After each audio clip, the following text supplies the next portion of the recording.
I had gotten an oil change at the dealer I bought it from a little week ago, and they said, you need brake work. And then they got condescending with me and felt the need to explain to me what brakes do. And it's like, I know what brakes do. I've owned cars for a while.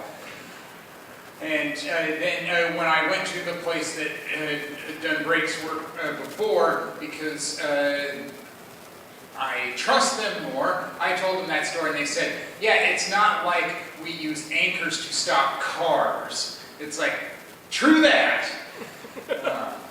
Give credit where credit is due on that one. While I was there, I saw other patrons there in the waiting room, and one of them was told that there was coffee available, and I figured it was a good opportunity to ask if they had anything else to drink, like, hot cocoa. And they said, no, Lyle, we're not Caribou. And it's like, And then I went over there to, out of curiosity to see what type of coffee they had. And those little vials, half of them said Caribou. So what are you talking about?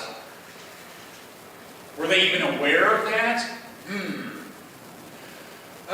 And then, and the fun didn't end there. After that, I had to go to a gas station to fill up my car, and I needed to go inside to use the bathroom. And I figured, door's unlocked, I'll go right in. Nope, somebody was in there, and he said, my bad. And I'll sound like Star David Spade on this one. It's called a lock. Use it. And now he's relevant again because he does a commercial where he says, beat it, Steve. I like him because he's the deadpan type. I guess people know me well understand that one because it's relatable. I'm a lot like that.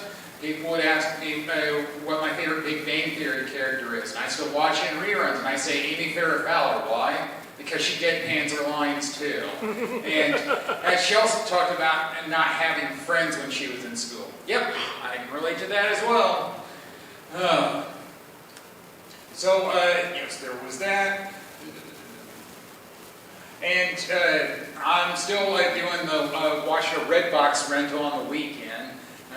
Hopefully I can remember many of these without having to go back to my Twitter postings, but I've been watching so many it's hard to remember all of them. But this weekend it was the one called Joe Bell, about the man who's walking across America who raising awareness about kids getting bullied. And I watched that one because I kept seeing it on the display wall next to the Redbox machine, and I wrote it down, the Marky Mark movie. Yeah, I still know Mark Wahlberg as his stage name as a singer, and somebody once said he doesn't like being known by that, and it's like, I'll remember that if I ever meet him, which isn't likely. And yes, it's based on a true story, and I'm quite familiar with how that means that some scenes and characters are changed for dramatic effect. And there, like many other movies like that, there were some scenes that got some reaction out of me, which I guess was the point. I ended up saying, why didn't he do more? It's like, because it's a movie and they're going to tell whatever story they want. Yep.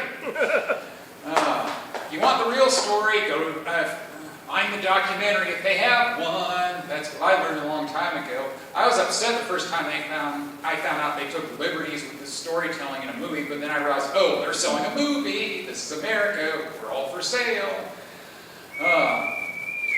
Well, I also went to an event recently, and it was annoying where somebody proved that they didn't know what they were talking about, because they tried to say that the concept or the legal term statute known as double jeopardy only applied to murder. It's like, what school did you go to? I learned that back in 8th grade.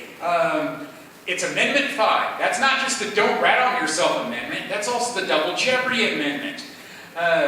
It's not just for murder, it's for any crime, and you can't be tried for it twice. Oh, and as for the movie Double Jeopardy starring Ashley Judd, they even have it in there saying you can't be tried for the same crime twice.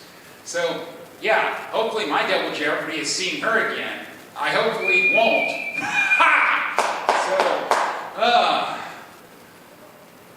What else we got going on? Oh, the snowstorm this weekend.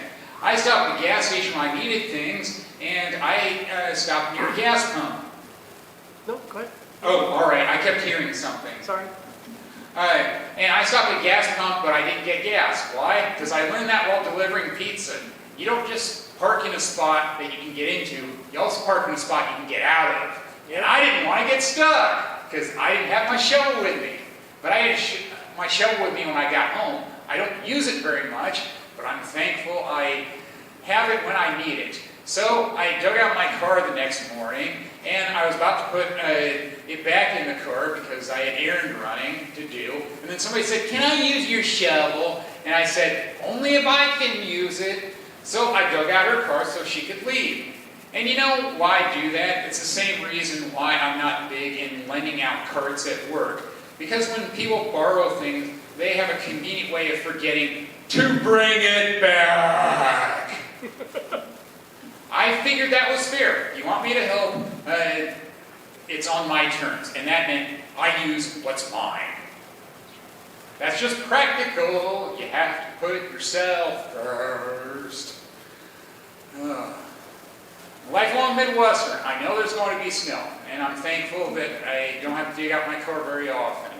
But I hate seeing my tires smoke, and it's like, well, as the saying goes, there's nothing more maddening than continually trying something that doesn't work. So it's like during one snowstorm, I bought a shovel. Yeah, you live, you learn, just like the Alanis Morissette song. Well, I think that'll do it for me. Thank you, you've all been great. Woo!